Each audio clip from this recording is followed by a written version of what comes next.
Papais, vocês já acordaram no meio da noite com um barulho estranho vindo do quarto dos seus filhos? Aquele ranger de dente que assusta? Ou notaram seu pequeno apertando os dentes durante o dia? Isso é o bruxismo infantil e ele é muito mais comum do que a gente imagina. E muitas vezes é um sinal de que algo precisa da nossa atenção. Mas afinal, o que é o bruxismo? Basicamente, é o hábito involuntário de ranger os dentes ou de apertar os dentes. Pode acontecer durante o dia ou pode acontecer também durante a noite. E não é só o incômodo do barulho. O bruxismo pode causar desgastes ou fraturas dentárias, dores de cabeça ou dores na mandíbula e sensibilidade nos dentes. Agora, vamos entender o porquê que isso acontece. As causas são muito variadas e complexas. Por exemplo, a erupção dos primeiros molares. Um dos gatilhos mais frequentes na primeira infância é a erupção dos primeiros molares permanentes, que acontece mais ou menos por volta dos 6 anos de idade. A necessidade de ajustar a nova mordida pode gerar um ranger. Um outro motivo é a ansiedade e o estresse. O bruxismo é um excelente termômetro emocional. Crianças estressadas ou com ansiedade ou que estão passando por mudanças podem liberar essa tensão apertando os dentes. Um outro motivo é o refluxo gastroesofágico. O refluxo causa desconforto e até erosão do esmalte dentário. E o corpo pode reagir apertando os dentes como um mecanismo de proteção. Um outro fator, a apneia obstrutiva do sono e a obesidade. Atenção, papais. Essa é uma das causas mais sérias.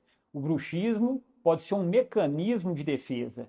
A criança range os dentes na tentativa de abrir as vias aéreas que estão obstruídas durante o sono, garantindo que o ar chegue até os pulmões.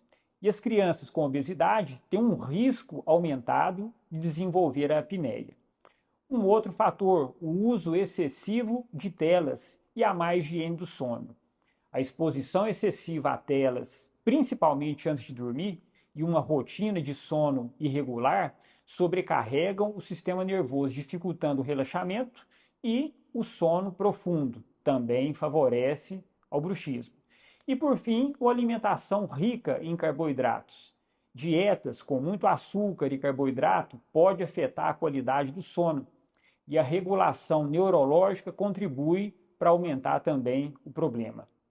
Retrognatismo mandibular, o queixinho para trás. Isso também favorece as vias aéreas superiores serem obstruídas, causando também como reflexo o bruxismo. E por fim, atividades físicas intensas próximas ao período da noite. Exercício muito próximo à hora de dormir ativam demais o corpo e a mente, dificultando o relaxamento e o sono reparador, o que também pode levar ao bruxismo noturno.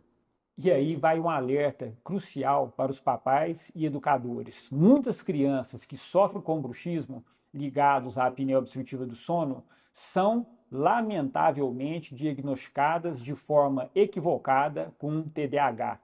A privação do sono causada pela apneia obstrutiva do sono leva a sintomas como problema de concentração, hiperatividade, irritabilidade, dificuldade de aprendizado, que mimetizam o TDAH.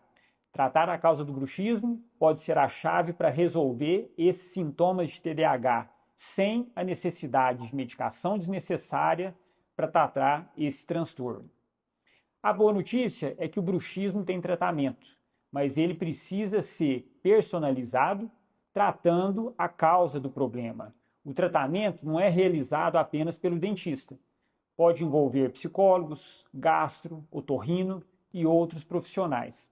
Não subestime o bruxismo infantil.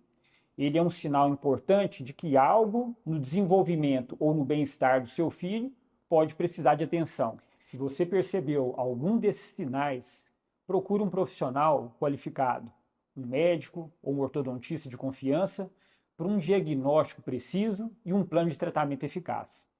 A saúde e o sorriso do seu filho agradecem. Gostou dessas informações? Deixe o like, salve esse vídeo e não esqueça de compartilhar com outros papais que podem se beneficiar. Vamos juntos cuidar da saúde dos nossos pequenos.